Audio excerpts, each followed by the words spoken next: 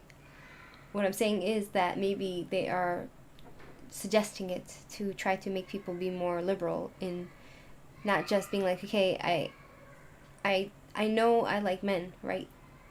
For example, right? But they want to say, oh, it's okay to be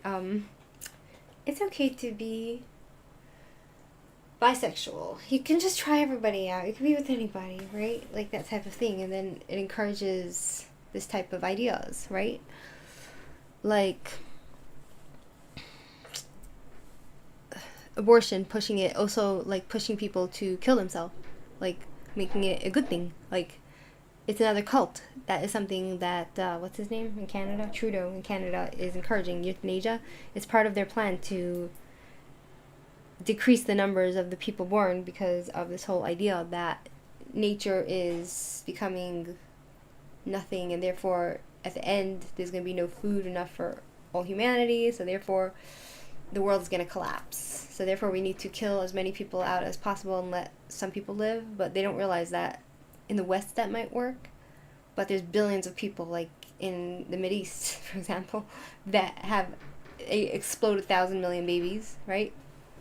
And there's different countries like India, for example, and Pakistan and all these other places, Iraq, Afghanistan, they all have like explosion of kids, right? So what? You're gonna go there and kill them? Like, yeah. One extremist environmental current, deep ecology, posits that humans should not have more rights than nature's other components. They claim that we should adopt biocentric rather than anthropocentric approaches. What, Bradley? You want to play? You want to play? I know. You want to play?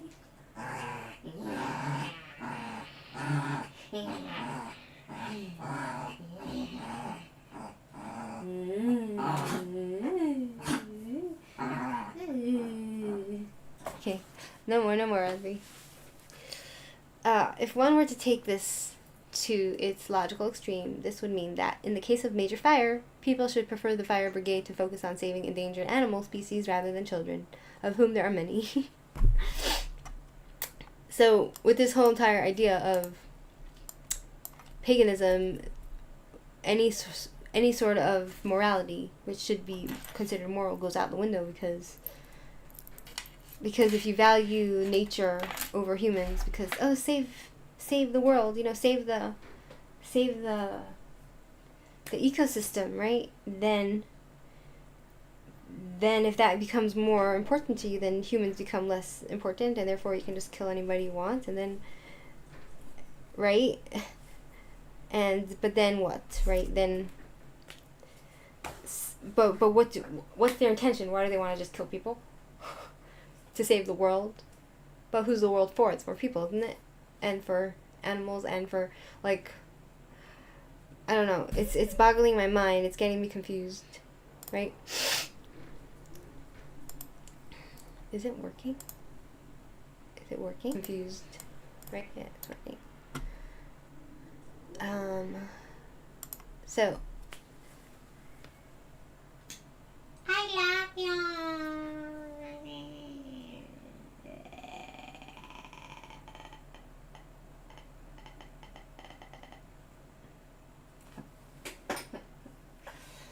Okay, this reevaluation of nature refers not only to its monetary aspects, however, it is also expressed in other often incoherent ways. Organically grown food carries premium prices, though there is little proof that it is healthier than other food.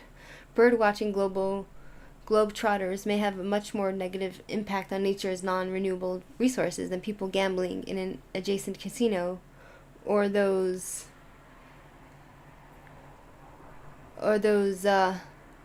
watching television at home. Those who do not wish to eat any pesticide residues, however small, may not realize that they are eating much bigger quantities of natural poisonous chemicals. That's interesting, right? We find nature's reevaluation in many places where few people recognize it. At an international medical congress in Jerusalem, doctors reported that increasing numbers of people want to die a natural death. Somebody from the audience remarked correctly, "If that is so, why do they go to see doctors?" One may consider this to be a matter of semantics only. What people mean is that they do not wish to suffer from modernity, technology, by having a low-quality life prolonged by the application of varieties of machines. Still, there is a general longing for a beautified imaginary past, which is perceived as natural. Right? So then it continues. Is that about the weather, upgrading paganism, astrology? That's interesting. That should be interesting. So, like, it explores all the areas of paganism, right?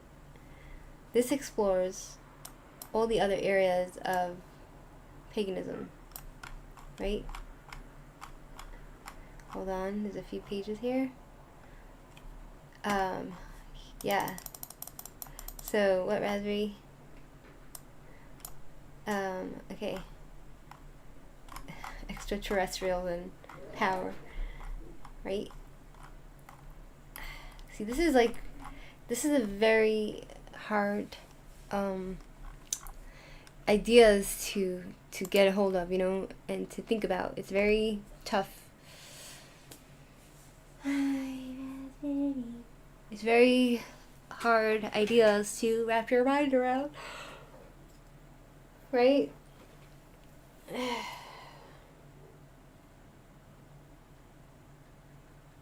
Right? Continuing on.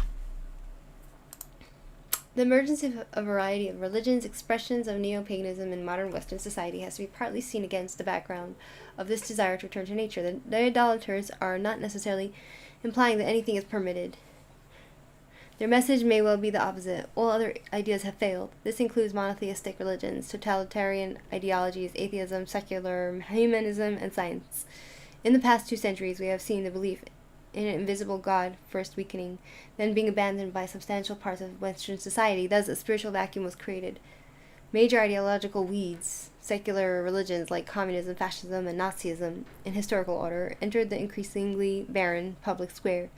In this spiritual vacuum, newly designed pagan ideas also reemerged. Like, people have real problems, like, human beings, they have real issues. Like, they can't just live a simple life and just be normal. They have to, have all these, weird, wacky ideas that can be either okay or harmful. You know what I'm saying? Like, I feel like some religions, for example, like the Indians, I don't know what religion they used to follow. Even if they were pagan, it didn't necessarily cause harm in extreme ways to their people, their tribes and stuff. Like, maybe I don't know much about that. But the idea is that, I don't think that the American Indians sacrifice their children to their deities. Like, I think they live their life and they have their practices, their occult practices, and they have their wisdoms and their spirituality, right, in the way they know, and they didn't hurt anybody with it. They didn't hurt people. They didn't hurt animals. They just lived in harmony with nature, right? So why can't there be that balance? Why do people have to be so crazy? Like, I don't know. Does this madness come just from the West? Like, but it's not only the West, like back in the day, Arabs, before they became Islamic, they were pagan, right? So, right? What, Feather? Are you pagan?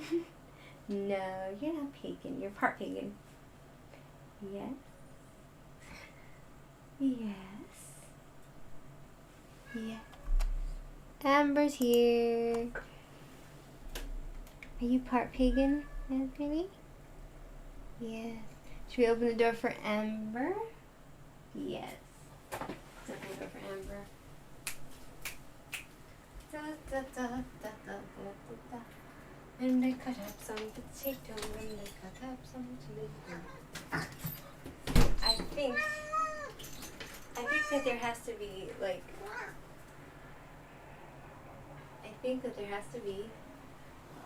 a certain balance when it comes to, like, everything, you know? Like, you have to be balanced when it comes to everything. If you don't have balance, then I think that's where all problems of humanity comes from, like, from imbalance, right? Like, if somebody has extreme views, you know, like, there's no gray area, then that's imbalance, and that's not healthy in most cases, right? It's not healthy, right? This world is all about balance. Like, God created everything, like, good, evil. He created light and dark, right? He created... I mean, I'm not sure why. I don't really agree with the evil part, right? But... Come, Henry. Come, honey. Come.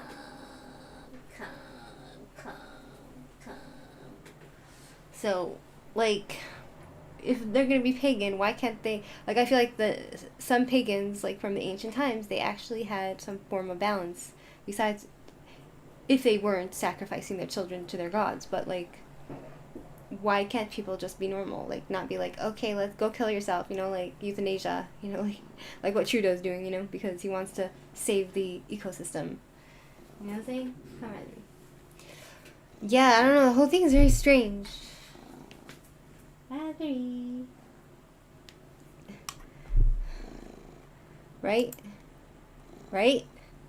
Right? The collapse of the last totalitarian ideology's communist demise at the end of the 1980s left an even greater spiritual void to be filled, both in the minds of Westerners and in the public square of their societies. Meanwhile, the zeitgeist has changed. In the confusion, fin de siècle atmosphere, and the fast increasing complexity of Western society, individualism is more fashionable than collective approaches. This is also true of beliefs. Despite individualism, however, many wish at the same time to belong to a larger community. Although with little permanent commitment, it is against this background that Diana cult needs to be seen. More commitment is shown in the trend to belong to a vague, ill-defined movement. Yes, baby. You want to play? Let's play. The most important of which are those wishing to protect nature. For those who desire greater commitment, there are small neo-pagan groups and cults. Their philosophy can be interpreted as man's character has remained the same over the millennia. Let us thus return to the basics to which man has adhered from time immemorial, a religion intimately connected with sacred nature. They do not necessarily accept old rituals as such, but often reconstruct new ones from ancient elements. These religions are thus new rather than ancient ones.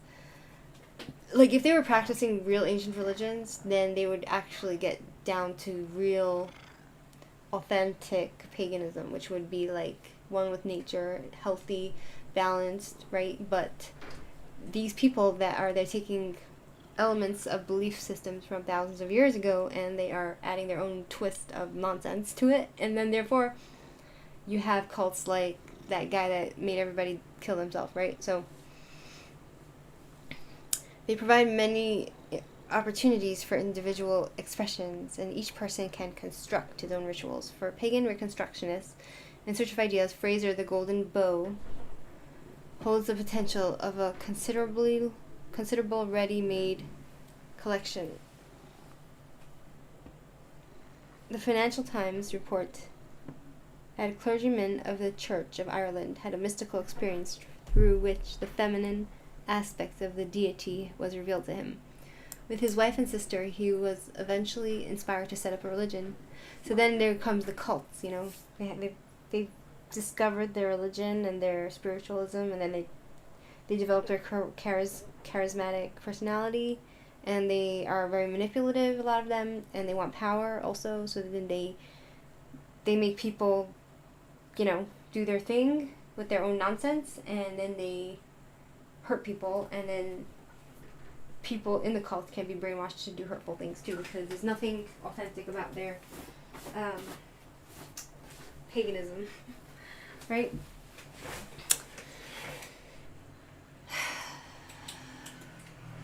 Okay, so the Fellowship of Isis, right? With his wife and sister, he was eventually inspired to set up a religion, the Fellowship of Isis, dedicated to the worship of goddesses of all kinds. Their home, a former garrison which has been in their family for more than 300 years, has since become the world center for this religion, with nearly 15,000 followers in 92 countries.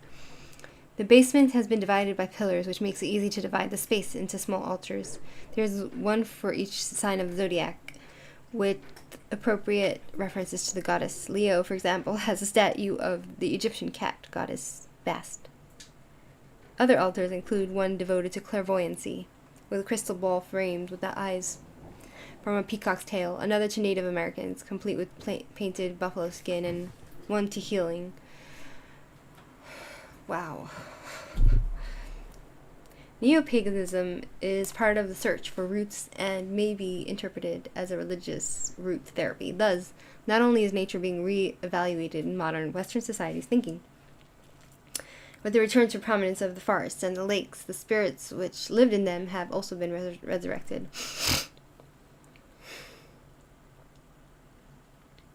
Many of these sects rightly see the worlds of both Jewish and Christian thought as their enemies.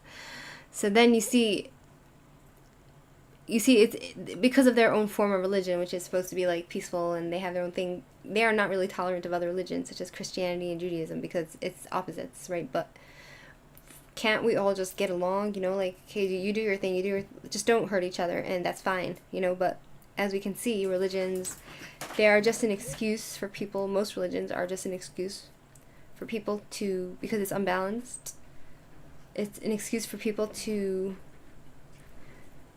generate their own hostile personality and hurt other people because they're crazy. Right? Right?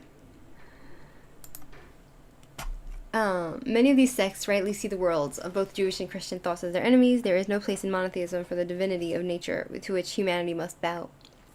In it, nature may be valued as a manifestation of God's majesty, but it is not sacred. The adherents of the single God, creator of the world, have a long record of destroying pagan idols and desecrating their holy places.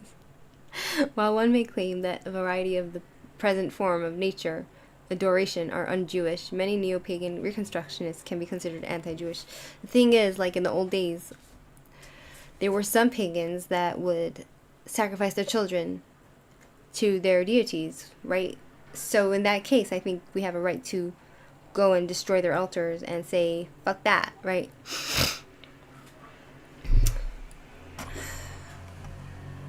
I don't know. Astrophysicists and the weather. The undermining. So I feel like anything can be considered pagan or idol worship, right? Depending on the extreme views that you have, right? So, for example, if you believe in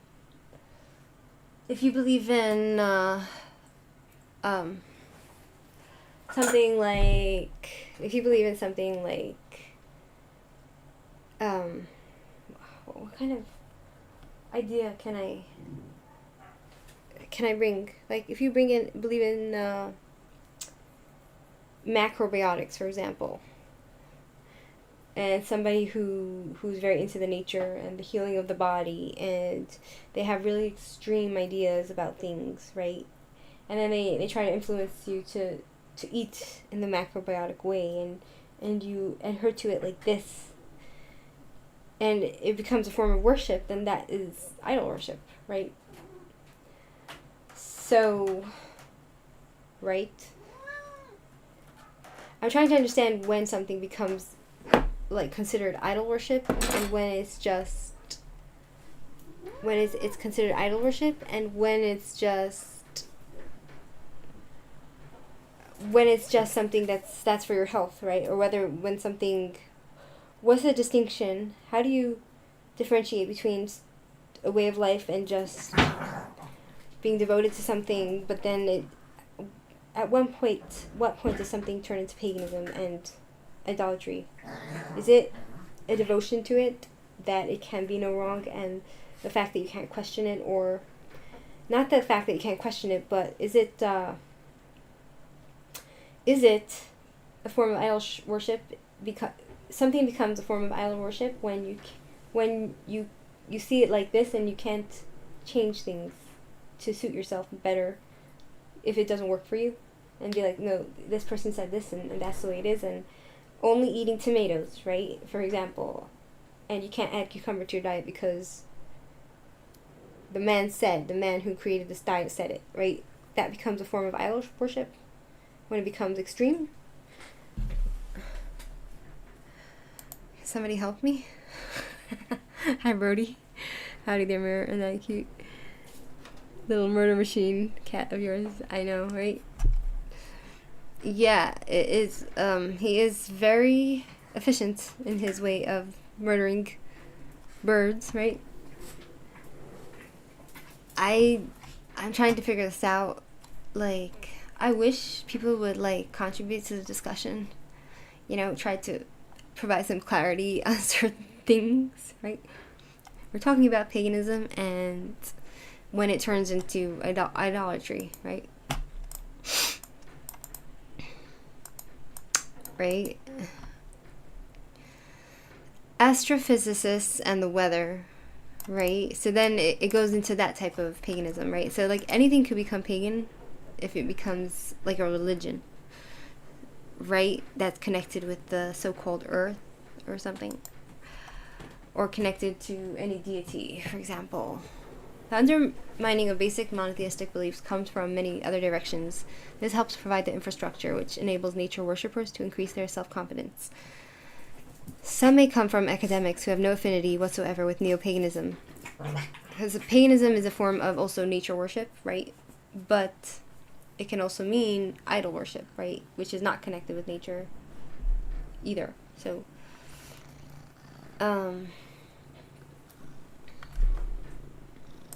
who wants to see my cat?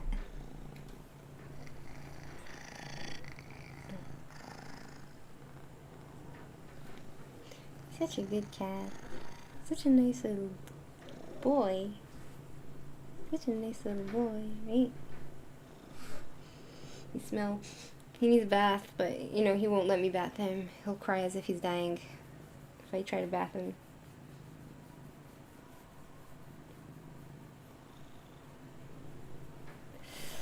Alright, little Amber, right? Such a good little cat. Such a good little cat. Yes. Right? Funny thing is, the kitty was probably so proud for what he did to help his pack leader. You to provide food, yeah? Probably. I wasn't very nice about it. My little killing machine. Oh, your cute little purring killing machine. Yeah, I was annoyed because it was a bloody, gory mess. It was, like, really bad. You know, like, I went to therapy and I was, like, talking about lots of disturbing things, and then I come home and I'm disturbed, and then I should have known, like, okay, the therapy was really miserable, so then I should have known, like, it's the energy of the day, so therefore,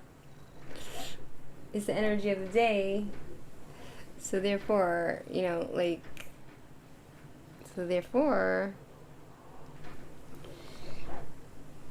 stinks. He stinks like he killed something, you know? Lots of hair coming out. I have to clean my house. Lots of fur. He got fleas in his fur. I don't think he has fleas because I'll tell you why. Because I took him to the vet like 2 months ago, and I got him deworming, and I don't blame you, Mirror. I would have been pissed to coming home to that, you poor thing, but then calmed down and remembered how cats behave. I know he's a good cat, you know, like, he'd be a great provider, you know, like, if I were a female cat, I'd be very happy with him because he's providing, you know, and he's very affectionate too. He would make the perfect husband, actually. Maybe. Yeah, you'd make the perfect husband because he's castrated, so. Just kidding, God forbid, no. I didn't mean to castrate him. They told me that he would stop spraying if I would neuter him. Big mistake. Now I learned my lesson. Never neuter male cats. Ever. Because they just get worse. But look at all this hair flying around.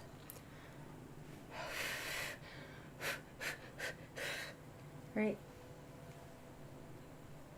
So, that cat's better provider than all the men combined. And not only that, my cat brings gifts. When I had to, like, literally ask guys to bring me, like, you know, like, there's no romance left, you know, like, why do I have to ask you to bring me once in a while flowers, you know, like, oh, flowers die. Flowers die. Why do you need flowers? They die. I'm like, seriously? These people have not one romantic bone in their body. Shit. There goes my information. Right. I know, it's very sad, you know? Men don't value romance. They have not one romantic bone in their body. They're demonic, actually. I believe men have demons in them. Not all men, but most. You know what I'm saying? Okay, so I know this is probably going to bore you, but I'm going to continue. Some may come from academics who have no affinity whatsoever to Neopaganism. Among Neopaganism, de facto and unintended allies are various scientists who claim that an Antarctic rock of meteoric origin contains proof of microbial life on Mars, from which others derive that this dispersion of life through the universe is a proof against divine creation. Other allies are prominent astrophysicists who claim that the world has not a beginning, but has been around forever. Stephen Hawking related how he was once invited to a conference in cosmology at the Vatican that was organized by Jesuits. At the end of the conference, the participants were granted an audience with the Pope. He told us that it was all right to study the evolution of the universe after the Big Bang, but we should not inquire into the Big Bang itself because that was the moment of creation and therefore the work of God. I was glad then that he did not know the subject of the talk I had just given at the conference, the possibility that space-time was finite, but had no boundary. So it wasn't unlimited. Space-time was not unlimited, but it had no boundaries, which means there was no gate. It's endless, right? So it's kind of contradicting himself, which means that it had no beginning, no moment of creation. It goes on, but I don't understand this. Do you understand this? Yeah, you're my friend. I missed your readings. Glad I have time to listen over lunch. And thanks for putting up with my demon. I specialize in poor puns and bad humor. It's fine. No worries. It's okay. You're not demonic yet. If I know you personally and you hurt me, then I would say you have demons attached to you. But if you're just somebody that's nice out there and supportive and sweet and kind, then you're fine.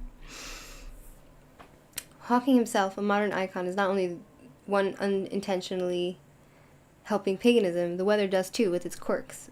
In El Nino, a secret agent of the heathens? Is El Nino a secret agent of the heathens? A few more years of multiple natural disasters will greatly assist nature's reinstatement in the mainstream of society's consciousness. You know, I don't really believe that the world is becoming like, they say, the people, they say, oh, the world is being destroyed because of carbon emissions. I don't really believe in it because, I'll tell you why I don't believe in it. It's because, excuse me, that's why. No, I don't believe that global warming and all this stuff. It's because, I don't believe that the world is coming to an end and that global warming is happening and it's just to destroy the world and nature as we see it.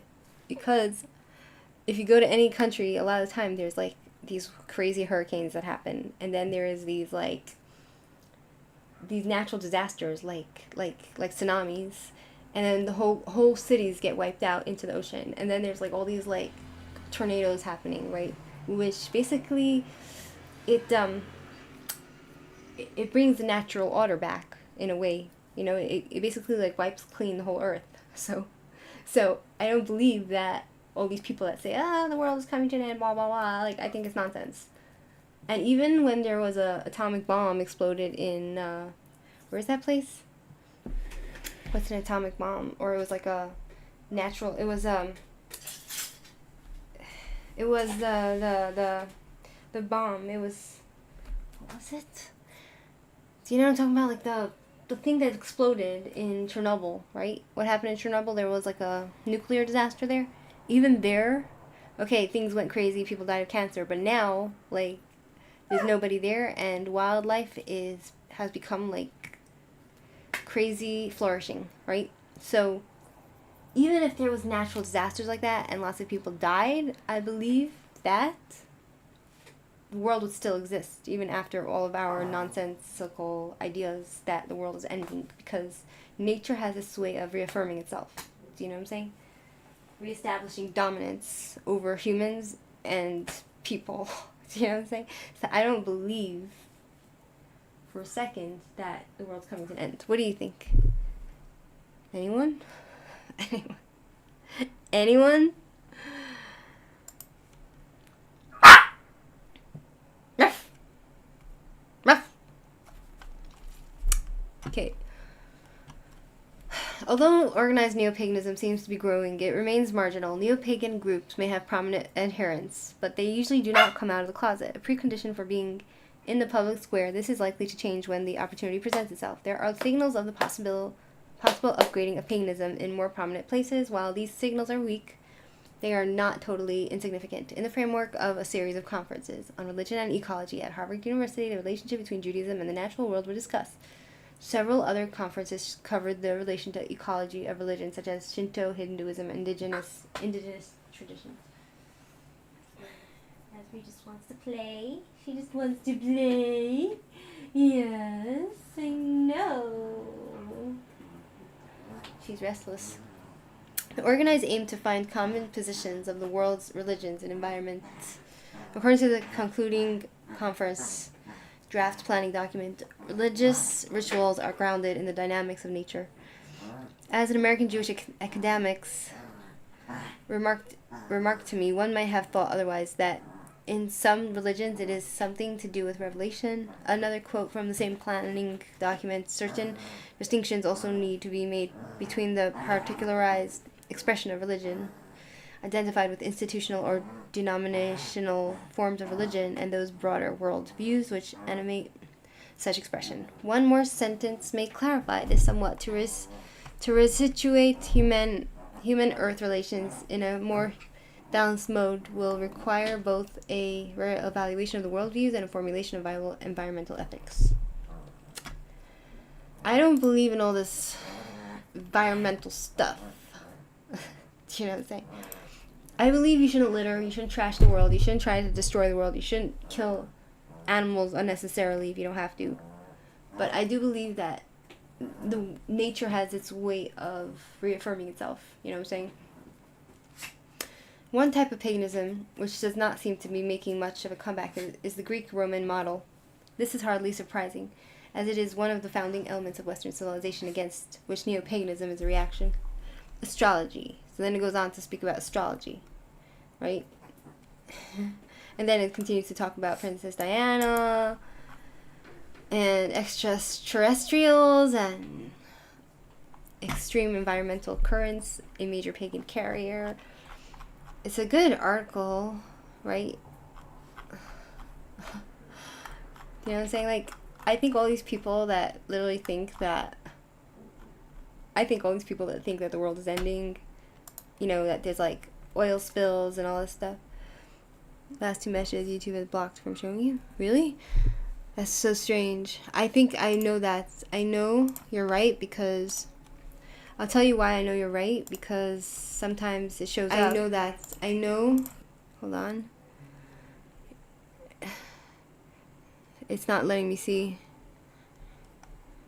What did you write? I can't believe... Yeah, I do believe it. I think it's wrong that they limit it. I don't know why. It's very strange. You know what I'm saying? It's upsetting, too. It upsets me. What did you try to say? I'm really upset that it doesn't let me see your messages, because even if you try to add it again, it probably will block it again. It's like, that's annoying. Right? I don't know what to do. I don't know why YouTube does that. I have no idea why. I'll email you what you said. Okay, thanks. Thank you. Because it's really annoying, because, like, I enjoy discussion, you know? Like, you see, this is the type of discussion I don't mind having, right? Like, when it comes to, like, people not pushing their religions on other people. I like ideas, you know what I'm saying? And, you know what I'm saying? I don't like hatred. I don't like Jew hatred. I like having these types of discussions because they're interesting ideas, right? They're interesting ideas, right? So then, so it's an interesting thing, you know what I'm saying? It's harmless, all these ideas, like, it's just my opinion also, right? So, okay, let's go see what it says about astrology, shall we?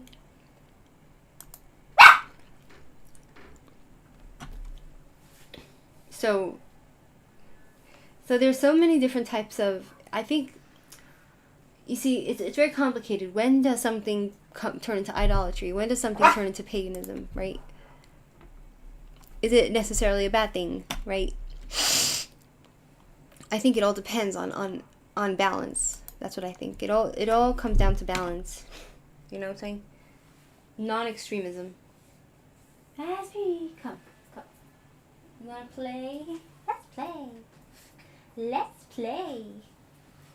Our beliefs, which reflect ancient ideas related to paganism, have permeated mainstream society even more deeply. The horoscope is an integral part of many respectable Western newspapers, including Israeli ones. I'm guilty of that. It is so common that many superficial readers of the latter would be shocked to be told that they are following marginal pagan rituals. Language has lost its meaning here. Editors recommend their papers, astrologers, to their readers as being serious and conscientious. It is difficult to guess in what way they differ from their competitors. One may read one's future in many ways. The stars are not alone. Numerology, reading tarot cards, and crystal ball gazing are also flourishing.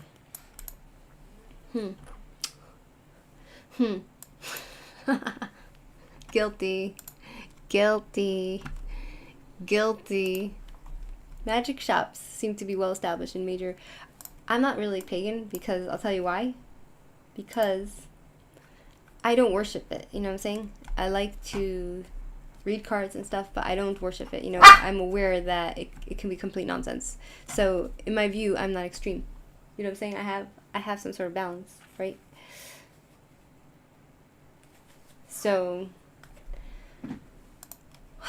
magic shops seems to be well established in major Western cities and are not always to be found. Yeah, but the thing is, paganism is connecting to nature, right? So, yeah, I don't know how tarot cards would tie into paganism so well. Is it because it talks about the natural elements of things and the meaning of stuff, right? Like, so if that's the case, then it talks about the nature and the natural elements of stuff, then Kabbalah is also pagan because it also talks about the spheres and the elements of the earth. So I think paganism is not necessarily idolatrous. I think paganism is just a form of being connected to the earth. But when it turns into worship of the earth, that is when it turns into real, serious pagan idolatry, right? But it's complicated because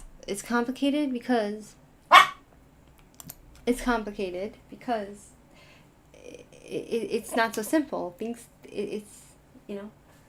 Why you keep barking, Rasberry? What? Ooh, you want to play? Let's play. Magic shops seem to be well established in major Western cities and are not always to be found in back alleys if there were no demand for their books. occult objects and other wares. They would have vanished long ago. When Nancy Reagan was First Lady of the United States, she regularly consulted her astrologer. So did Princess Diana. Probably many more politicians do this than we are aware of. While astrology has a part in some Jewish traditions, classical Judaism's attitude to witchcraft has always been unequivocal. A man also, or a woman that divineth by a ghost or a familiar spirit, shall be surely put to death. Extraterrestrial and computer power. Oh, so that's another element of paganism. Everything is pagan. Okay, I emailed you the message. It's not showing up. It's ridiculous. Let's go look for it.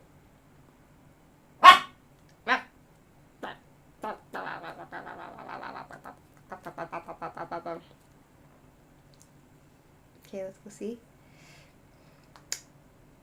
Email. Yeah, speaking facts. They don't like facts. Yeah? Okay, let's go see if I can find it. Not here. Paganism.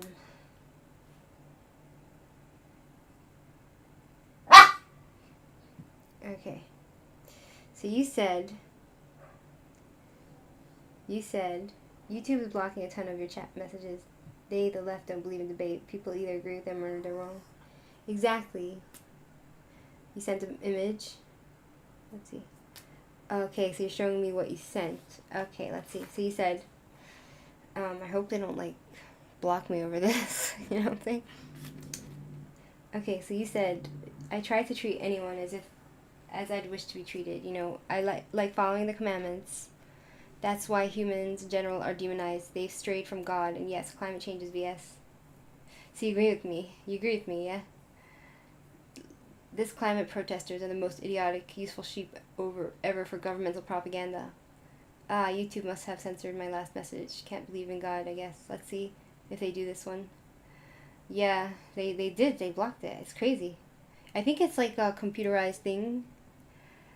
I think it's a computerized thing that they, if it's certain words in something, then they block it. Yes, they're censoring stuff. They don't go along with that go along with agenda. There's only one right opinion there is according to them. Glad you're on Rumble. Exactly. So you know where to find me if they ban me from here, because, like, I guess I'm not talking. I'm just like, it's so interesting because, like, I'm just talking from sense. You know what I'm saying? Like I don't necessarily, right, like, don't believe in climate change, for instance. Like, I know there's, like, a whole movement that's against climate change, right? I believe that climate changes. Because that's what it does. Climates change. They fluctuate, right? Weather changes, right? But when I read all this stuff, right, and how it turns into this extreme ideas, right? We're just trying to speak our opinion. Yeah, exactly. Like, when I see, like, natural disasters, such as, like, earthquakes, right? And, like, whole houses are dilapidated. The earthquakes and the whole earth shifts, right? So that can make a difference in earth temperatures. It can make a difference to the weather, and then it rains, and then the weather, because of the quake, it can make changes with everything, with nature, right? You know, there's enough, like, natural disasters that, like, you know, there's, like, in India, for example, there's a time when there's, like, the rainfall, and then it just sweeps out the whole entire region, right? And people die, and houses get swept away, and then it's like, I feel like nature has its way of... I think I was your first Rumble sub when you made it. Thank you, Rhodey. Thanks. It's like, it's funny because, like, on Rumble I've seen a lot of people who hate Jews there, but on YouTube there's enough of them too on here. So I thought, like, for some time I thought Rumble might be encouraging Nazis, you know, allowing them to speak, which is great. I believe in free speech. I believe in letting people post whatever you want. You know what I'm saying? Like, don't censor them, because it's important to know who they are, right? But I come to YouTube and they won't let me, like, they will block me on many channels here. They won't let me comment because I'm talking out against, like, their Jew hatred, right? They threatened to give me strikes for defending myself, right? And YouTube is full of Jew haters, like, even worse than Rumble. You know what I'm saying? So, yeah. It's just like, I guess what bothered me on Rumble is when I saw, like, a video of somebody that writes in the title, you know, they put a documentary there, a so-called documentary, you don't know what their sources are, and then they just, like, they say, oh, this is why the Jews, you think you know everything about the Jews, you know, the Jews, they are this, and the elders of Zion, and, oh, they're the ones who are responsible for the whole transgender movement, you know, the Jews, they're the ones who are responsible for the immigrants problem, right? It's just disturbing, but we all know, like, if you really, really do your research, then you can find out the truth at the end of the day, you know? Like, even on Wikipedia, for example, their numbers, you can see the sort where they get their sources from, you know? So you can check on Wikipedia if their sources are legitimate, according to you, or if they're just terrorist, if they get their information and if they're sourced from terrorists, you know, like from Hamas, the numbers, you know, like the PLO administration, right? So that's their truth, which is not the truth. We all know you can't trust terrorists, right? So, yeah, it's a very interesting world we live in. Rasberry, come. Enough. I'm not playing anymore. I'm not playing anymore, Rasberry. Rasberry. I just can't stand her barking at me. She just wants to play, but I'm like, we have to finish this pagan stuff. We have to talk about it. So, like, that's why, like, I like to talk about this pagan stuff and, like, different ideas, because I do have my biases. For example, like, I think Christianity is vile, you know, because I don't like religions that push their ideas on other people and force you to believe in something and then threaten you with eternal damnation. I think it's sick. It's evil. It's disgusting. It's gross. It's disgusting. It's pagan, right? I think my message with you changed the spelling. You see, so now they can't. They can't. The what do you call it? The stupid AIs. They can't. Whatever. Exactly. So. Yeah, that's why, like, I'm talking about, like, paganism, and when it talks about, like, all these, like, religions, such as, like, people like Greta Thunberg, and it turns into a cult. And so when you're trying to think rationally, then it's just, like, on the one hand, they might be right. We are polluting the oceans full of garbage, right, which is really bad, and it's killing the fish. But I do believe that we shouldn't do that, because it's just not right, and it is affecting our water. However, I don't think that the world is going to end because of climate change, you know? I don't believe it. Do you know what I'm saying? And there's going to be natural disasters, like there's places in the world where their climate doesn't change, such as places where they have, like, eruptions, you know, volcanoes, right?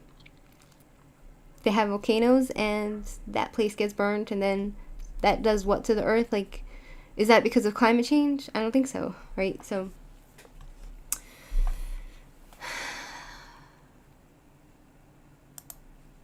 there are many murky ideas which have penetrated the Western world. I've heard some scholars state that part of the interest in extraterrestrials has a religious character, and others claim that we are likely to see soon the emergence of religious practice around the computer.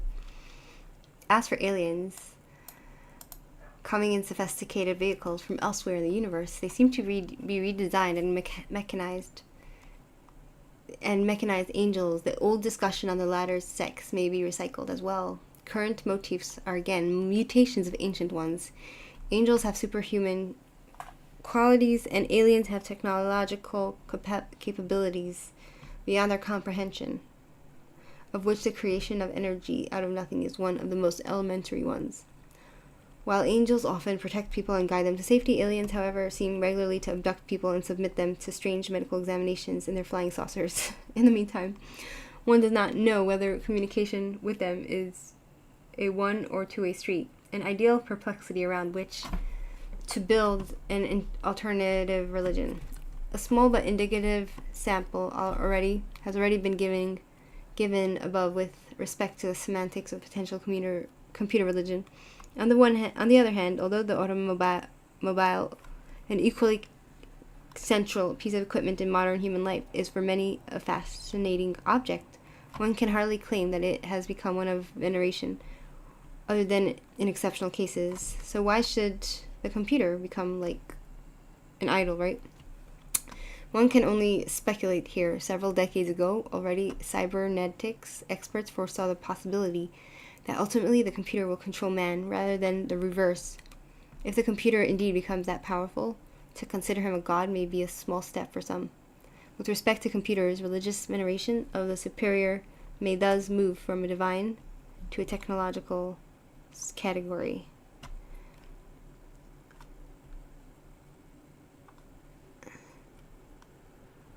Wow, so they might start worshiping the computer because the computers will seem so powerful.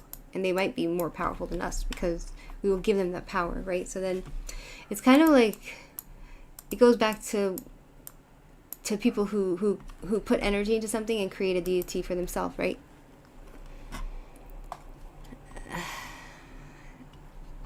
You know what I'm saying? So, like, for example, like, I was having this discussion about the religion of Christianity, right, for example, and I was having this discussion with my sister's mother-in-law, and I was telling her how I think Christianity is horrible religion and everything, and how it just makes no sense. Like, we were discussing how Christianity makes zero sense, like, in every way, right? But it's a very well-written, beautifully written religion, right? Their books, their New Testaments, their Bibles, whatever. And we were talking about, and I was like saying how I can't believe how people would believe such nonsense that like a human being is a deity, like a god, you know? Like, why would anybody want to be slave to man, you know? Even if, like, and the Christian idea is that they believe in a man as literal God, incarnate in the body, you know? And that is exactly the definition of idol worship.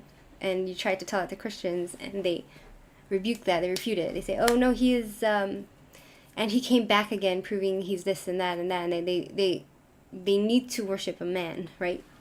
So then, you know, we had this discussion on how, like, people that believe in this, like, Christian religion, a lot of them experience miracles, you know what I'm saying? And it's become, because, and so she said to me the reason why people, like, they have dreams and visions of Jesus and all this stuff, it's because of all the energy that human beings put into this idea, right? So that idea, from all these people's energy, it took power. It created its own roots from people's energy, right?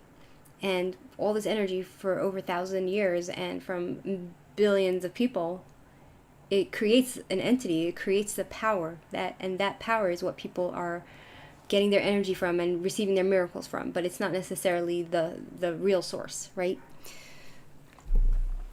They're Xing all your messages. That's horrible. I hate it, right? You sent me another message. Thank you. I want to see what you say. Where's my phone? Okay, it's important because it makes me interested. So just because they receive miracles, for example, doesn't make it correct. You know what I'm saying? Like, it just means that the energy that they put in, they're receiving. Okay. Climate changing is a fact, but before they called it that, it was, oh, ice age is in 10 years, then ozone will be depleted, then Y2K bug, then global warming. Each generation they find suckers to believe. Yes, that's true. Microplastics is a problem, but because it's not a pollutant, 97% of life on the planet needs it, which is plants. I don't really understand that. If plants die, so do animals. So yes, the microplastics is a problem, but CO2 is not a pollutant. 97% of life on the planet needs it, which is plants. If plants die, so do animals. Yes, but I believe that the nature has its way of shaking up the earth, that even with all the damage that we're doing, even with all that, it finds its own way of regenerating, you know what I'm saying? And it finds its own way of killing people out, right? Like wiping people out in floods and stuff. Like, which is a really scary thought, but a farter fetisher, howdy, mere fart, when you gotta fart, exactly, ha ha ha, but YouTube won't ask messages like that, gotta love it, right? They let you say that, exactly. Thank you, Brody, I appreciate your comments, because it adds to the conversation, and I really appreciate that.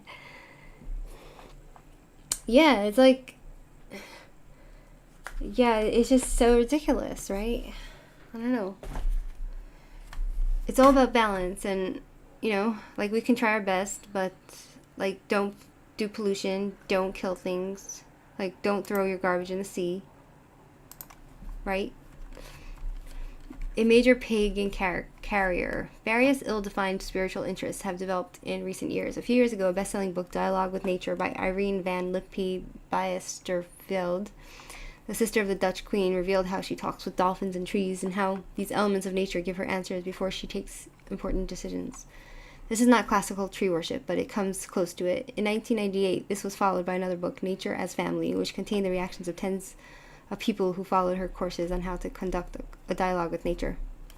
One of the princess's words of advice is to go outside and feel with which element, water, air, sun, fire, or earth, one belongs to, and greet it in its own way. Greet it in one's own way. Famous American precursors of modern environmentalism, such as Mir and Torrio, expressed strange ideas or behaved oddly. In the next century, some of the more extreme currents of modern environmentalism may well become a significant vehicle for the spreading of neo-pagan ideas and pseudo-religious concepts linked to nature. Here, I can only refer to this briefly.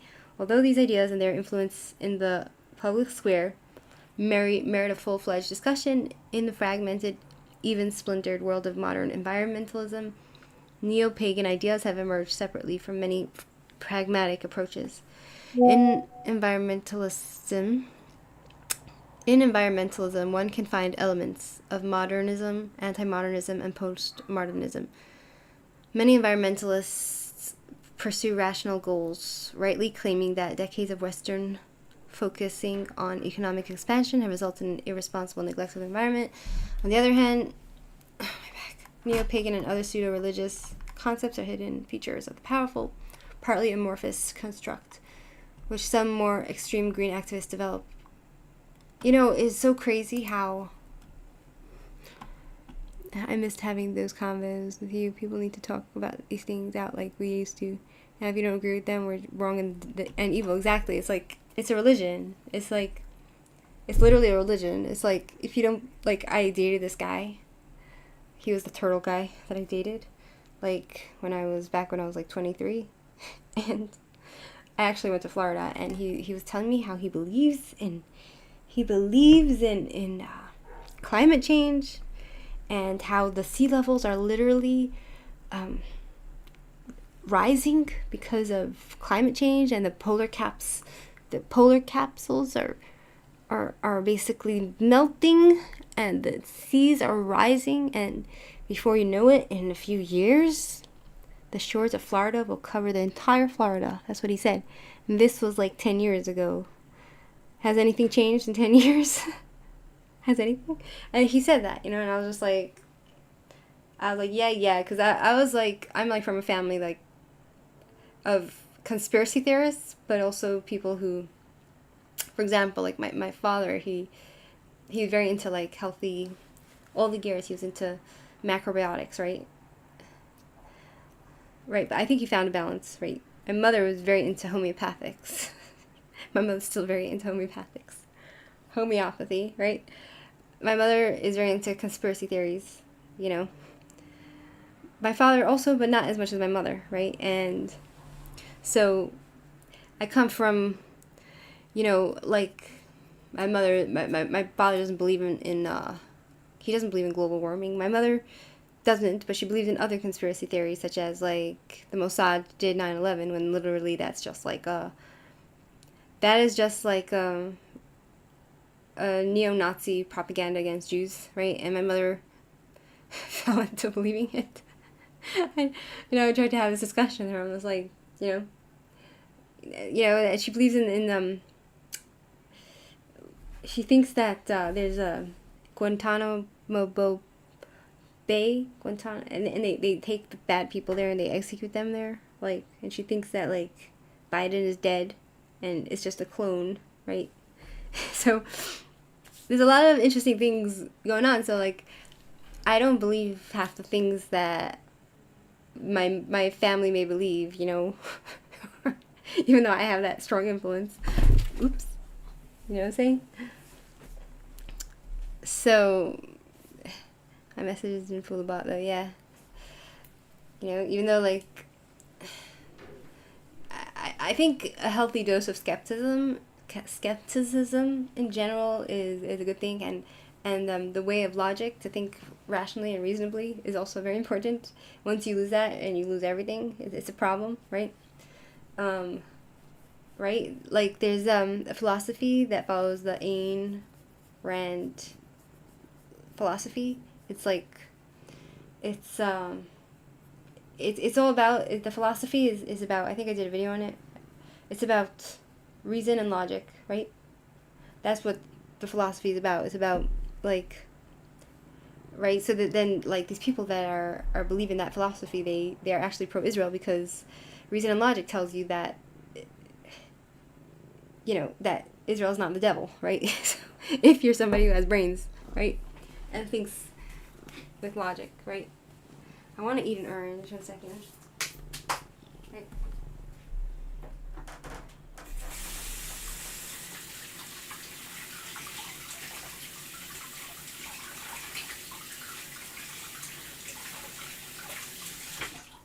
So,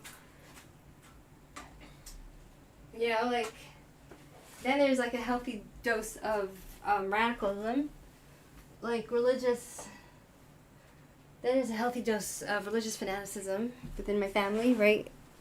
You know, like, and lots of ideas, you know, of there's different elements in religions which can make you, like, a fanatic person in some ways, or you could just have a balance. And then some people go to the extreme of things, and right. So then, you know, like, the fact that there's all these, like, conspiracy theories, right? And I feel like through all that, I feel like I've come out with some element of balance and logic for myself, you know, like, so that's why I think maybe I am my own individual, even though I might have had strong influences to influence my ways of thinking, right? Because, like, I tried to discuss, for example, with my mother, paganism. I tried to discuss with my mother, like, paganism, and she didn't like it. She didn't want to go down that route, you know. But if I would have discussed it with my father would have enjoyed the conversation immensely. You know what I'm saying? So there's different people enjoy discussing different things, because, like,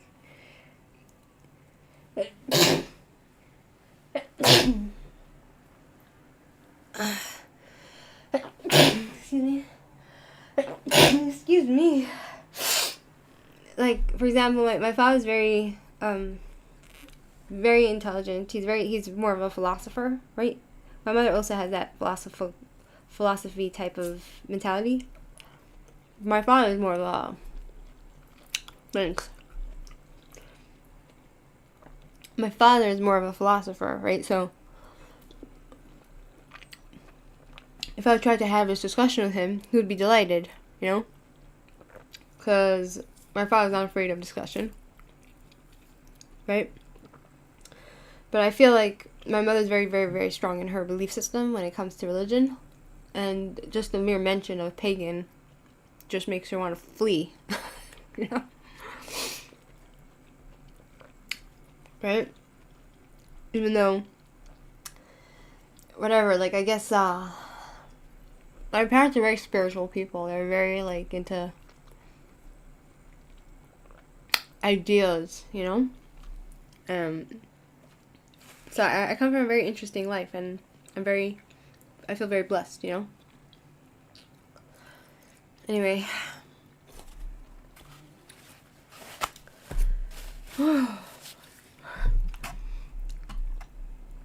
Let's see what else it says, right? It's difficult to gain a coherent understanding of modern environmentalism, lacking as it does a single main force. It is still in great flux. The issue is indeed complicated because the movement embraces so many individuals with exclusively pragmatic goals. Frequently, its adherents have only a single purpose. For instance, those whose sole environmental desire is that no noisy highway or electric transformer station be built next to their house. These people usually do not care at all about the spiritual aspects of environmentalism. One should certainly not accuse mainstream environmentalism of being related to Neopaganism, though some of its extreme segments definitely are.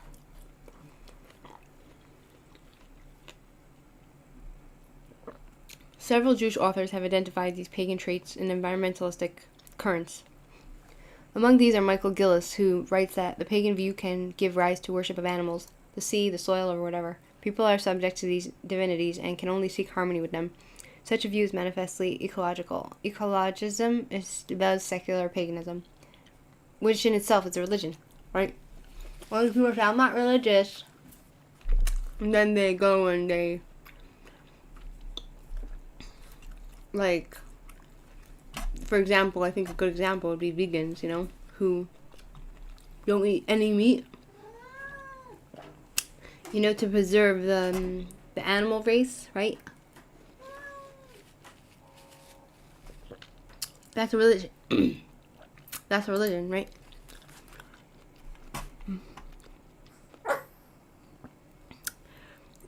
I agree with what you're saying. My message didn't fool the bot. Exactly. People don't care to make time to research on anything to formulate their own opinions. They just believe in that latest trends and get along with it. Yeah. It's the same for my family. Some are openly discuss anything, but some are not. I believe discussions should always be open and everything. I don't like to discuss with people who are zealous in their religion, for example, that have an agenda. I don't like discussing people who have an agenda. You know what I'm saying? If you just want to discuss for the sake of discussion, just to discuss ideas, then it's fun. But once, if you're going to go and debate, a Christian, for example, I wouldn't discuss anything with a Christian because they would just try to convert me to their religion, and it's just not pleasant, It's like one time when I was in the West Bank. One time when I was in the West Bank, right, I was hitching a ride hitchhiking down the mountain, and these people that were coming from the farm, they stopped to give me a ride. And while I'm in the ride with them, they start preaching at me. You know what I'm saying? Some are not. I believe discussion should always be open on everything. Change and time are two constants we face. Yeah. People like that aren't open to discussion. I won't engage either. Yeah. So, even people, for example, you don't like it, Rasberry. I'm not giving you more. For example, even people that have very, very strong religious beliefs, for example, you don't like it, Rasberry. For example, there was this girl when I was in Shiloh. She had very, very strong opinions on, the aspect of the Jewish law that women need to cover their hair. She had very strong opinions. She said the shadels, the wigs that Jewish women wear are lo tznuah. That's what she said. It's not sneas. It's immodest. It's not modest. It's not modest. She's so strong about it. And then the other religious Jewish woman that was sitting across from the table she wears wigs. And she's very religious too. And this other lady, she wears a turban, right? She covered her hair with a turban. Wigs are not snua. Wigs are not sneers. Wigs are not sneers, right? I didn't think that was nice because, first of all, half the Jewish Orthodox rabbis can't be wrong about wigs, right? Whether it's snua or not, because half the rabbis believe that wigs are snua, which are sneers, which means modest. Half the rabbis think it's not appropriate. Half the rabbis think it is. So there's that, but she was so, in her, she was telling this other woman, making her feel as if she's doing the bad thing, by wearing a wig as a way of covering her head, right? You know, while she's wearing a turban, and like as if her way of doing things are superior. So then I'm like thinking to myself, like, you know, I would have had a discussion with her. Like, I would have been like, hey lady, the Jewish law is not about how you cover it. It's more like you should just cover your hair. It doesn't matter how. Like, that's the real Jewish law. But there's no discussion. Like, I didn't talk to her at all about it. I just, like, let it fly over my head. Like, I hoped the other lady wasn't too insulted, that she was told off, that covering her hair with a wig was immodest, right? But yeah, so back to the, some people are so stuck on their beliefs they forget the commandments and break them over self-vanity. It was more like she was so convinced that her way was right, that covering her hair with a turban is more modest than women who cover their hair with a wig, right? That was her idea. So back to this story of the guys that I hitchhiked with down the mountain, and they started preaching at me. And I said, did you ever read the Gospels? Did you ever read the Gospels? Oh, do you believe in Jesus Christ? Do you ever read the Gospel? Did you read the New Testament? Did you know that Jesus is your Lord and Savior? And I was just like, whatever. I was like, no, I don't read the Gospel. I never read it. And they're like, well, you should, you know? Jesus is Lord. And I was like, okay, I'm not going to argue with these people, because I was getting, like, upset, because I was like, obviously it goes against my entire belief system.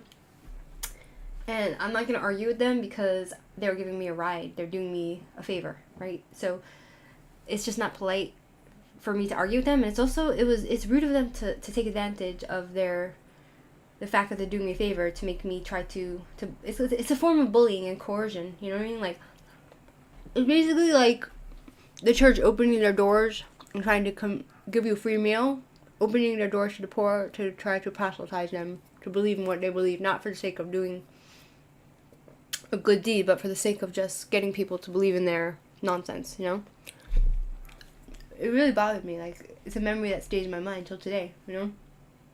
Like you see these Christians, for example, in Jerusalem, they go to antagonize. They want to instigate. They go to the main gate, you know, of Jerusalem, and they stand there and they preach.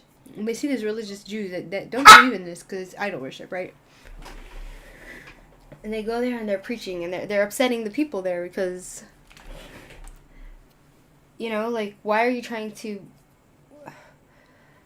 yeah, whatever. So, and then they say, oh, look, these people are violent. The Jews are violent. Meanwhile, like, Christianity, you're supposed to spread your gospel through love, right? Peace and love. And meanwhile, you're going there to instigate and start a war, right? With people that don't believe in your nonsense, right? So, you know what I'm saying? It's like they're going against everything, like, their own religion, right? Unless their own religion is actually about instigation and forcing people to believe, or else you go to hell, right? So, and another thing that really pissed me off was how this Jew for Jay, he goes around after October 7, he goes to all these people and he starts talking to them, asking them about their experiences, about how they lost their friends and what the terrorists did to them, and these people are crying, right? They lost their friends, they lost their family, they're crying their heart out. Do you know what I'm saying? Oh, yeah, whatever. It's all I can say to them, too. Gotta head back to work. Great seeing you, my friend. Good bless and take care of you, too. Thanks for stopping by, Brody. So they're crying their heart out, right? And they're crying their heart out. This Jew for Jay, he goes over to them and he's like, he says, okay, let's do a prayer, right? And he says, you have to understand that the Christians in America, they stand with Israel. And then he does a whole blessing, and then he goes and says, in Jesus' name, amen. Most Jews, they don't believe in Jesus, right? Why are you praying in the name of your idolatrous God when you know it's against everything we believe in, right? and taking advantage of the fact that no one's going to argue with you because they're in so much pain, right? Trying to proselytize through people's pain, right? Not for the love of your God, not for rationale, not for reason, not for anything other than dominance. You know what I'm saying? I think it's disgusting, you know? If you want to do a good deed, you do it for the sake of the act, right? Okay, back to the philosophy.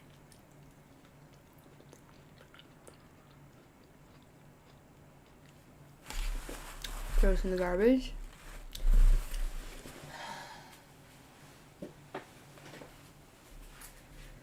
Rasberry.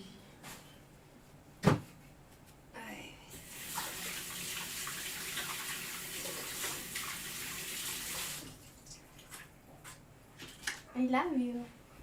I love you.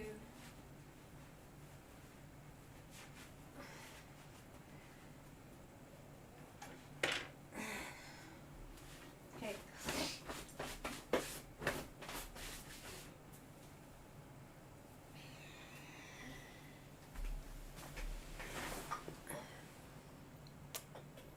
I love you.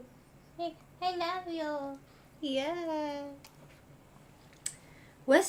Wishograd is the one who mostly unequivocally equates some current environmentalism with paganism. He states that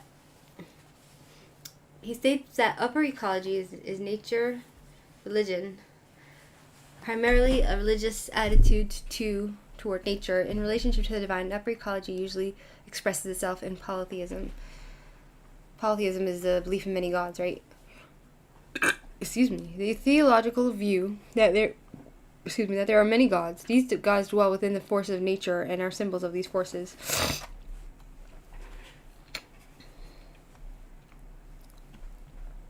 Other Jewish writers who refer to pagan trends in part of the environmental movement are Aaron Lichtenstein, Norman Lamb, and Elon Schwartz. Similar observations have been made by Christian authors.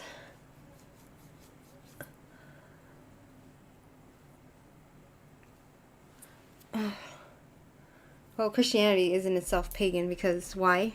Because the body is nature, right? The body is natural, right? Our body we're born through nature, right? People do natural stuff like have sex.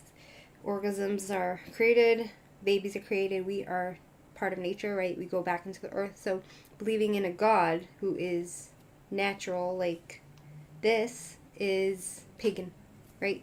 And they like to deny that fact, but that's the truth. That's the truth of Christianity, right?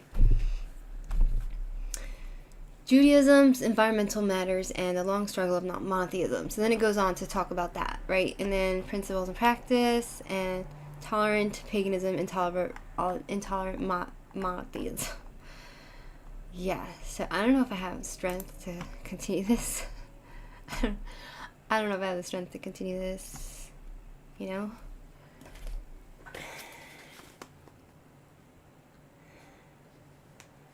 Hi, good evening. Hi, good evening. Hi, good evening.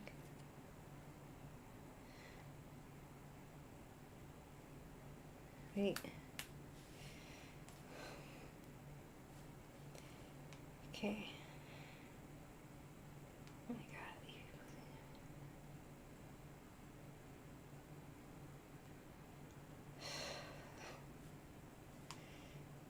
Is it for the army?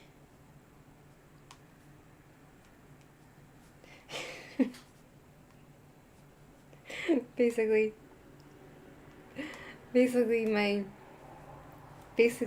my brother-in-law has a twin. He's a twin, and his twin is in the army. He's like a chaplain. He's a chaplain in the army. He's a rabbi, and so I think he has to do like jumping out of airplanes as a as one of the things you have to do in the army, like jumping out of airplanes, like bungee jumping, I don't know. And my sister's telling me that he's posting on the WhatsApp, like, what they're doing, you know? He's posting on the WhatsApp, like, what they're doing, as in, like, him jumping out of planes and stuff. And my sister's husband, who's his twin, is his blood pressure is going up because he's getting nervous because it's his twin brother that's jumping out of planes, right? Yeah, that's life, you know what I'm saying? When you love, you know, you worry over your family and stuff, and they do stuff like that, right?